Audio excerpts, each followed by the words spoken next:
Kompüter ilmi atысы Turingning sirliq hayoti. Alan Matheson Turing, Angliyalik matematika alimi, logikashunos. 1912 6 ayning 23 kuni tug'ilib, 1954 6 ayning 7 kuni vafot bo'lgan.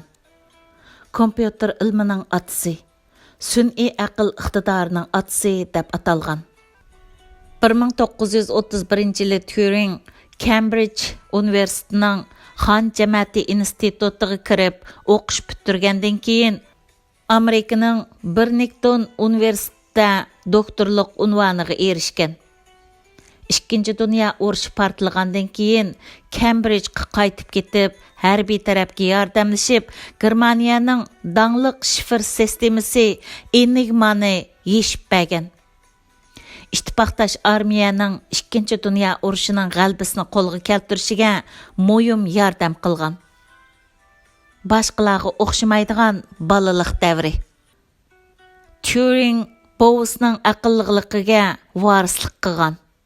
U faqat 3 hafta vaqt sarf qilib, o'qishni o'rganib, texnik qisqa vaqt ichida son tonishni o'rganib olgan.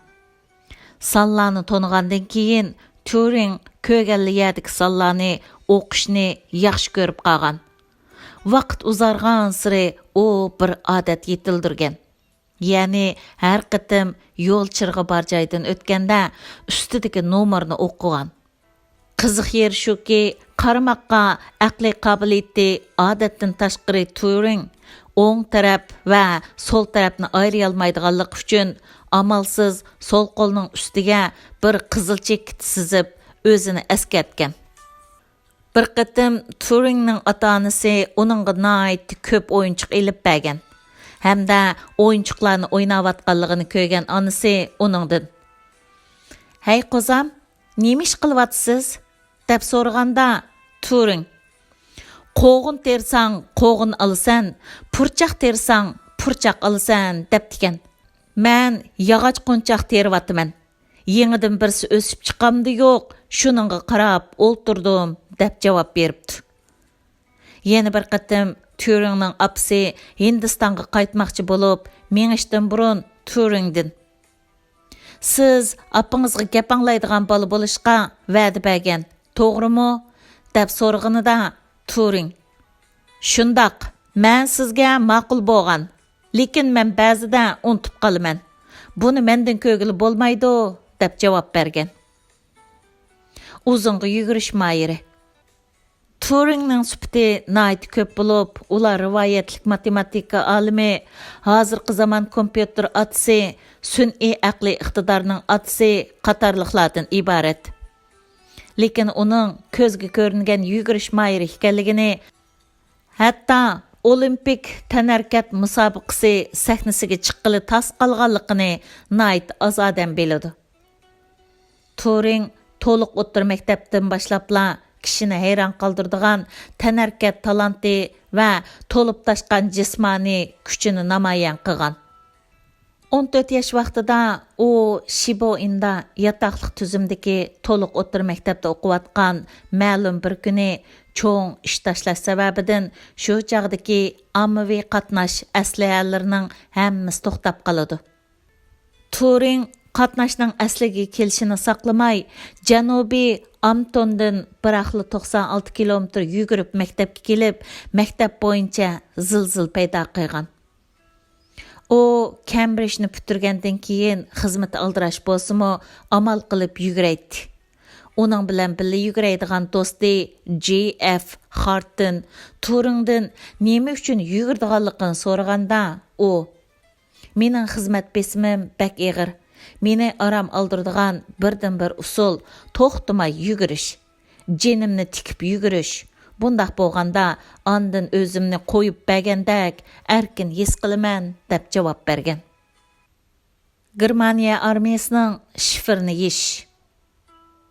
Ikkinchi dunyo urushi mezgilida Germaniya armiyasi bir xil iqtidori yaxshi bo'lgan shifr tuzish mashinasini loyihlagan bo'lib, uning ismi Enigma, ya'ni sir deb atalgan.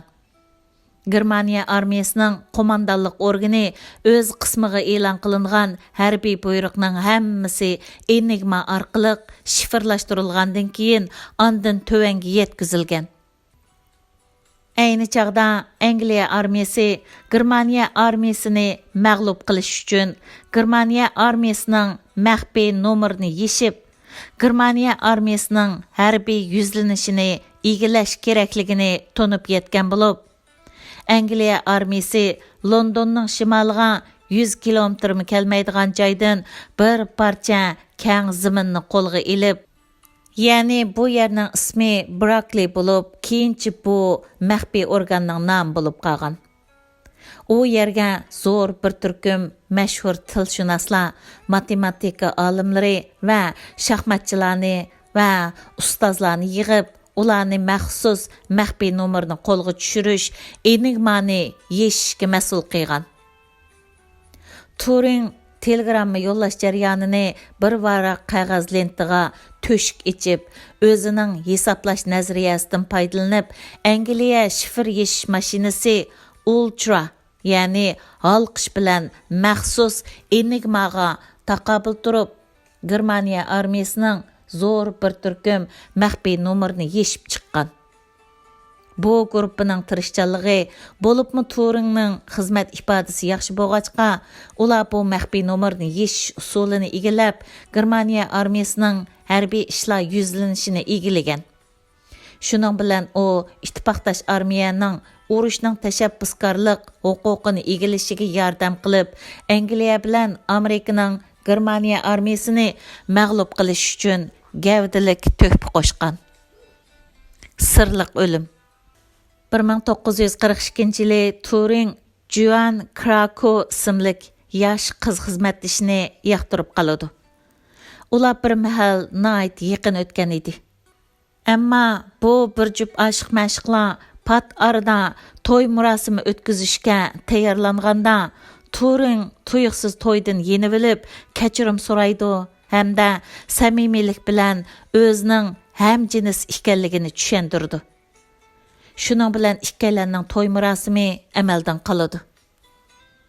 Angliyaning ayni yillardagi qonuni hamjinislarni qattiq jazolashni tashabbus qilg'achqa, sotchi uningga 2 yil turmada yetish yoki hamjinislik xohishini kontrol qiladigan hormon urishdan iborat 2 yo'ldan birini tanlashni deganda, u o'zi kashf qilgan mashinadan ayrilishni xohlamaganlik uchun keyingisini tanlaydi. Ammo hormon bilan davolash usulida hamjinislik xohishini o'zgartmayli qolmasdan, aksicha ko'p xil aks ta'sir paydo bo'ladi. Oxirida Turingning ro'yi tushkilishib, bargan sir kamso'z bo'lib ketadi. 1954-yili 6-oyning 8-kuni Turing vafot bo'lgan shum xabar xuddi ochiq havoda chaqmoq chaqqandek Angliyada emas, hatto butun dunyoda zilzil paydo qiladi. Turingning o'lib ketganligini bayqig'ini uydagi ayol xizmatkor edi. Turingning odatda o'rnidan turadigan vaqti allaqachon o'tib ketgan bo'lsa-mu, u yanada karvatda uxlab, tamkin qiyofatda yotadi. Yastig'ining yanida bir tishlab qo'ygan olma bor bo'lib, kitob ustilining chirig'imi yiqiqliq, ustalda avatildigan bir parcha xat bor edi. Doktor Turing yeb bo'lolmagan olmadan o'tkir zaharlik ximiyalik dori qoldig'i kaliy sianidni tekshirib chiqqan. Sotchi taraf dalil isbot to'plab tekshirgandan keyin Turingning zahar ichib o'lib olganligini sirtqi qarta rasmiy jakarlagan. Turingning o'lim sababi bir mahal butun dunyodagi yeshilmagan sir bo'lib qolgan. Uning onasi saqchilarning Turing zahar ichib o'lib olgan degan hukmiga ishonmagan va qabul qila olmagan. Chunki ustaldagi avatilmagan xatda bir necha kundan keyin ziyoratni qabul qilishga qo'shilamiz deb yozilgan edi. Apisining qarashicha, Turing ehtiyotsizlikdan tajribaxonadagi o'tkir zaharlik ximiyalik dorilar bilan uchrashib, kutilmagan hodisa bilan vafot bo'lgan. Saqchilarning qarashicha, u xatni Turing qasddan yezib qo'ygan saxta xat ekan. Qandaqlı bo'lmasin, onasi o'g'lining tasodifiy zaharlanib o'lib ketganligiga ishonsa, ko'ngli aram topadi. Turingning o'limining haqiqiy ahvoli zodi qandaq? Bu hozirgacha yana bir sir. Talantlik hayot hamon to'g'ri xato talash tortish bilan to'lgan bo'ladi. Hozirgacha birdan-bir muayyanlashtirilgani bo'lsa, uning insoniyat kompyuter ilmiga qo'shgan ulug' to'pisidir. Yupiter tarjimasi.